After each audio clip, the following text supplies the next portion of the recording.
Good afternoon and welcome to More Meets the Eye. I'm your host, Blind Prime, and for today we're going to be finishing up with Transformers Legacy Evolution Commander Class Armada Optimus Prime by covering the Super Mode.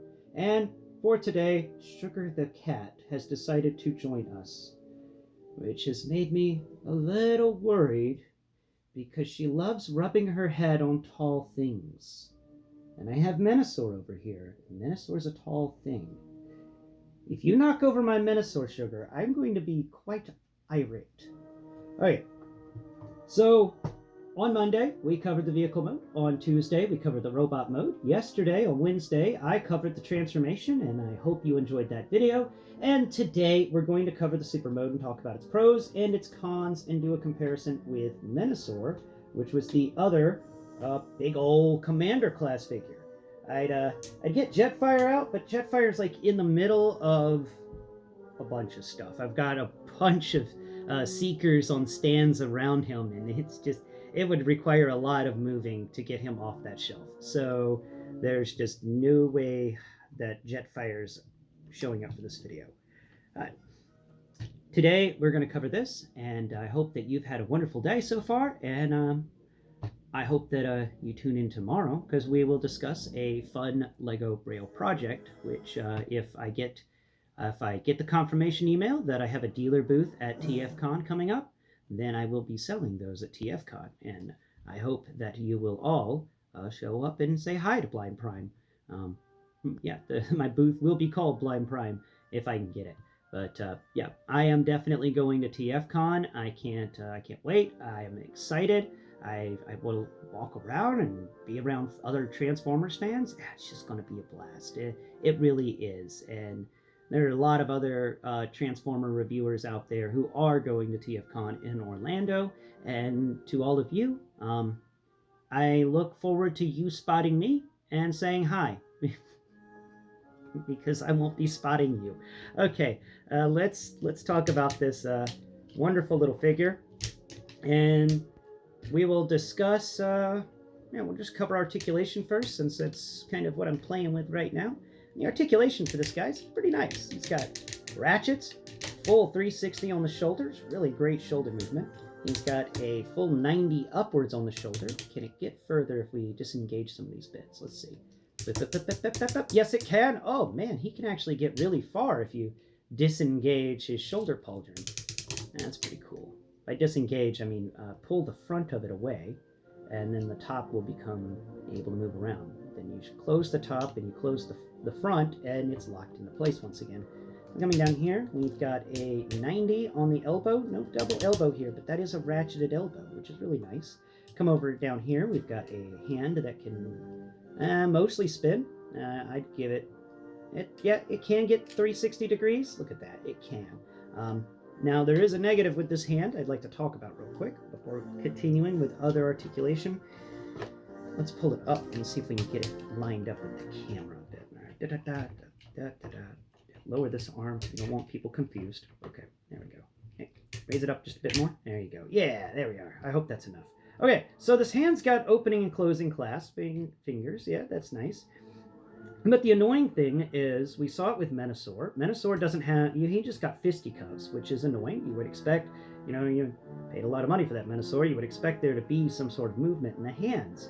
And then we had Jetfire, who had the same type of opening hand, but when his hand opened, this little siege peg went into the hand. And then you have Rodimus, which is honestly one of the better ones when it comes to the hand movement, individualized moving fingers, and there wasn't a siege port. What there was his thumb was locked in place like this guy's thumb, and that is a tube kind of thing cut in there. So it's like a siege peg, but it was missing one corner. And that was a really nice one. And let's see if I can find Hot Rod, because he should just be hanging out over here. Here you are. Come here, Hot Rod. Okay. So on Hot Rod's hand here, we have really, I love his hands. Okay, he's got some of the best hands out there. It's just amazing. And I love the fact that you can get him to point. That's pretty fun. So what is the thing about his hand here is that this thumb and palm area acts as a siege peg, but it's really just kind of a C clamp, not really a siege port, but a C clamp. And they could have done the C-clamp on the Super Mode's hands and made them look a lot cleaner. I am a little annoyed that they're like that, and also the more annoying bit is that no, we'll talk about that in a bit. We'll get to that, but that is the negative that I'd like to point out about this guy. Furthering on to articulation more, his head rotates around 360 degrees. It can look up very far because of transformation, and it doesn't really look down too far. You'll have to have him bend over to look at the humans. Okay, so there's that. Coming over here to the waist, he has a little bit of waist rotation, but not much because of the skirt piece. But if you raise that skirt up and you raise the back skirt up, he gets just a little more movement there. The side-to-side motion here is another negative that is annoying. Look, it really grinds my gears whenever they build a heavy robot like this and they don't give his side-to-side action on his legs a ratchet joint. That's, it's the ratchet back and forth is really nice and good, and I appreciate it, but I would also like a ratchet side-to-side, because sometimes you figure we'll just do the splits after a while, and that's a lot of weight riding on that non-ratcheted hinge there, and that is just annoying. But he can kick up at 90, he can kick forwards if you move the skirt up, he can kick forwards decently well, bam, yeah, and he can kick back not very far because of the huge back skirt, which I do wish was a parts forming piece that you could just turn into a shield. I think that would be a lot better for it. If you could have removed it and turned it into a fun shield to put on his shoulder or something. Coming down here to his knees, we've got very, very solid ratchets with these knees. Oh, such a solid ratchet. But only a 90-degree knee, no double joint action there. And then ankle tilt, which is great. I love me the ankle tilt. And then the foot can move up because of transformation, and the back of the foot can move down because of transformation. And that is his articulation covered.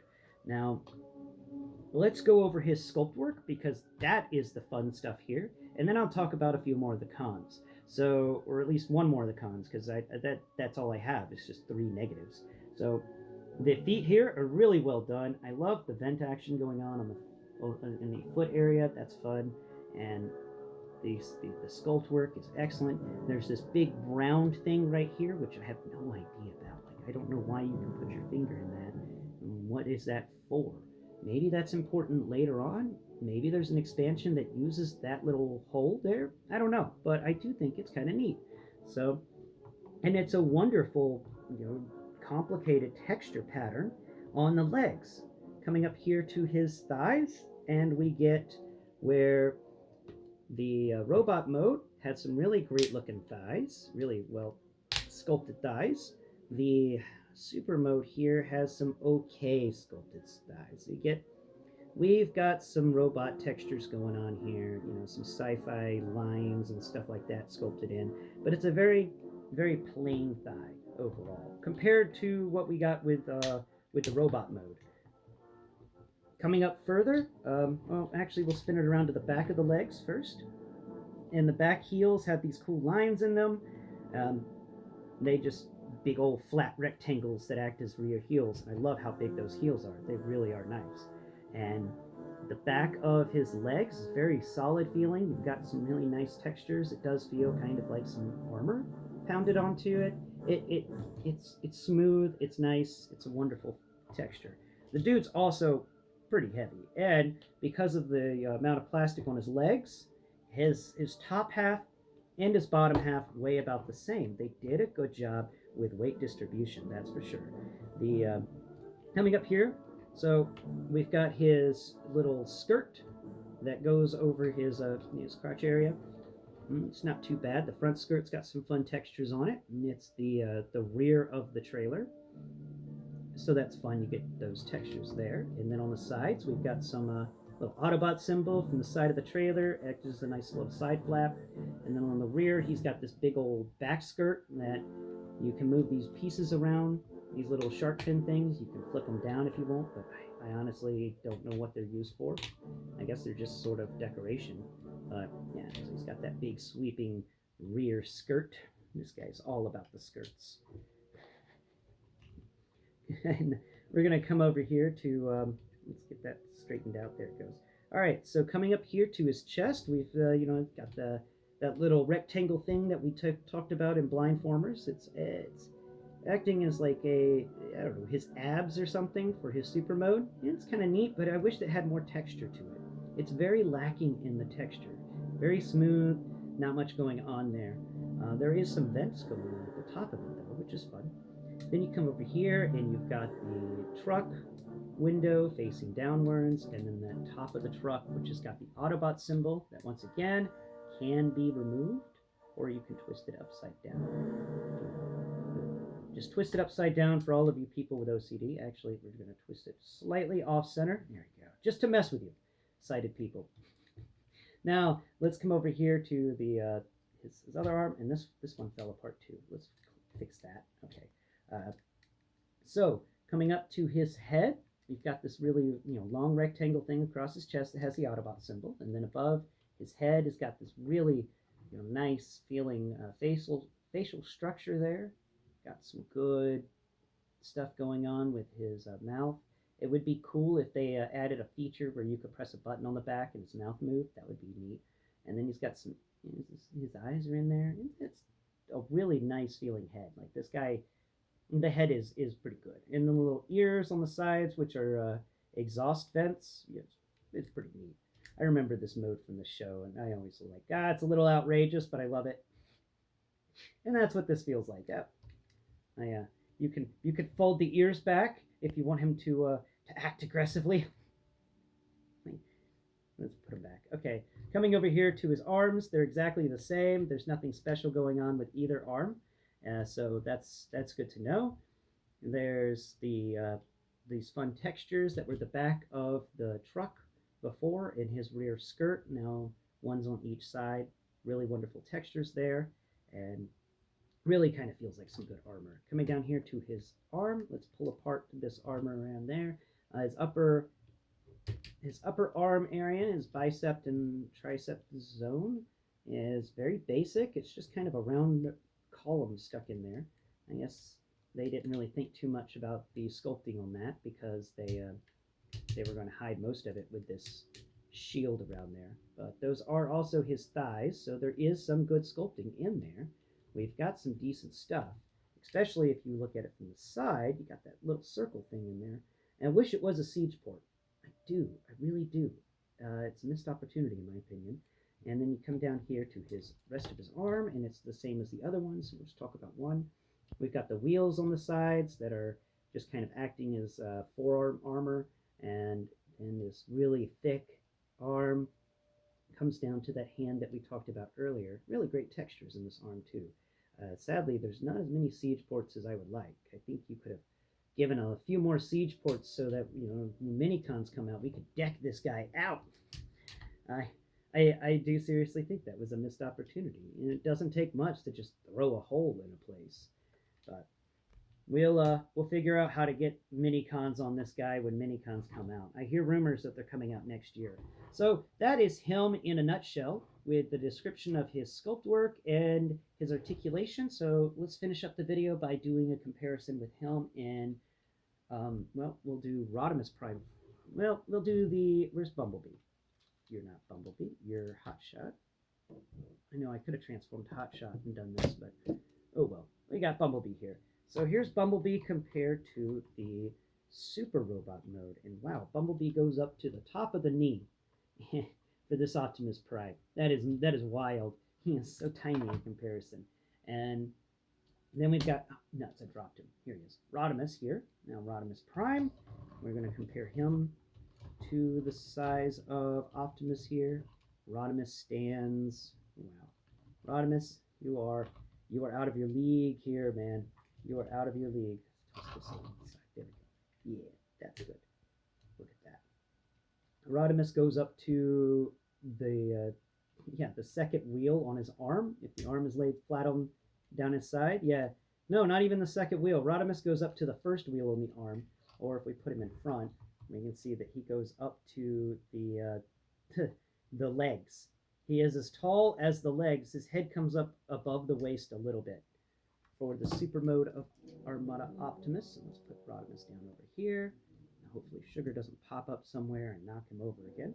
And finally, let us compare him to Menasor. Now, you may not be able to see the entirety of Menasor because sometimes my camera does cut tall things off at the top.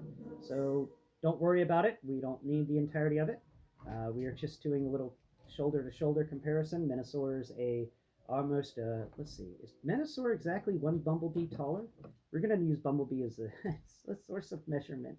Let's put Bumblebee on either side of, we're just going to hold him right there. Okay, Bumblebee there.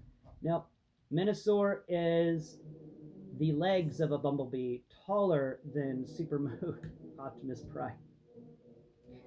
Let's put Optimus Prime in front of Menasor here. Oh man, Menasor's got the width on him.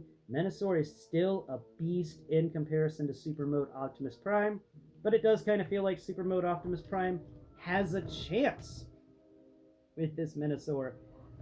Let's do the back-to-back comparison of them, like a little movie screen or something. Good grief. Wow, Prime, you are just, you are out of your league with Menasor. Good grief. It's fun to see how tall Menasor actually is, because he's also a commander class figure. So, if you remove all the cars, it's the skeletal thing came with Motormaster. So, in a way, Motormaster Super Mode is bigger than Optimus Prime Super Mode. But that's because he's a combiner. And then finally, let us talk about my last negative with him, which is this stupid diaper gun. I'm going to call it a diaper gun. I don't know what else to call it. Double barrel cool gun that has no ability to be held by anybody. I guess you could pretend it's a drone. I guess. I don't know. You're supposed to just keep it on super mode in the back flap area and it's just folded up. But how are you going to give us a weapon, an accessory that the robot can't even hold? There's no way for him to hold this. And you didn't give us anything that has double siege pegs, so it isn't like we can just plug something in and then get him to hold it. You have to get something from your own collection to plug in. Good luck finding something that actually works right. It is a little annoying, actually more than a little annoying. It really messes with me that we get this figure and then we can't even really mess with this gun. But I have this Ultra Magnus weapon here, and this is what I have found to be one of the better things to do. So you plug in the Ultra Magnus weapon, and it's not really going to work. Instead, you plug it in like that. There we go. And no, I don't think that's going to work either. It's just not going to be the right fit. But we can try it. We can try it indeed. Nope, not going to be the right fit. But let's put the gun in his hand. We're going to get him to hold it like a gangsta, sideways. And maybe that siege peg, there's enough of it visible on the other side. And that's the problem. None of these siege pegs are long enough, really. Let's twist that down. Okay. Let's find a porthole. Where did that go? Okay, where did it go? Right. And there it is. Okay, cool. So let's line that porthole up. And let's try to plug it in. Yeah, like so. It doesn't want to stay because there's just not enough of a peg on the side. But wait. Let's try it a different way. Let's pick that arm up, and now we're going to put it down there. And now that peg is still not going to be on the right scale. I'm sure if you look around in all of your weapons for Transformers, you will eventually find something that will allow this to work. And it is a shame, a big shame, that we don't really, that just out of the box you can't. No, that one's not going to work either. Hot rod your guns. Not hot rod. Sideswipe your guns aren't going to work. Anyway, that is an explanation of Transformers Legacy Evolution Commander Class Armada Optimus Prime. And it's a pretty good figure overall. My rating for Super Mode, it's got 3 negatives, and 2 of those negatives are just my own personal biases. So I'll give it a 9 out of 10. It would have gotten a perfect 10 out of 10 if he could hold the accessory he came with. If he can't hold it, he doesn't get a point for it. That means that, you know, in this mode, you just turn him around, and you plug this accessory into the back of his skirt, because there's no other place to plug it in, and then you just kind of fold it up, and it's just a big old um, dingleberry. Yeah, it's just a big old dingleberry hanging out there. There's a big old dingleberry. He's trying to be Scorponok. So you get this scorpion tail that's got guns on it, but he can't use it. It's just a waste. It's a waste. All right, that's all I got to say on this guy. Tune in tomorrow. We'll be discussing blindformers, and we'll be talking about building Braille. And yeah, set your calendar for October 20th, 2023, and keep an eye out for me. I'll be wearing my hat, and I'll showcase my hat on the next episode. And if you're wondering what hat I'm talking about, I did an entire video on my Blind Armor series talking about that hat. So look for that hat, and you'll find me. I'm always under it. Until next Pride, bye-bye for now.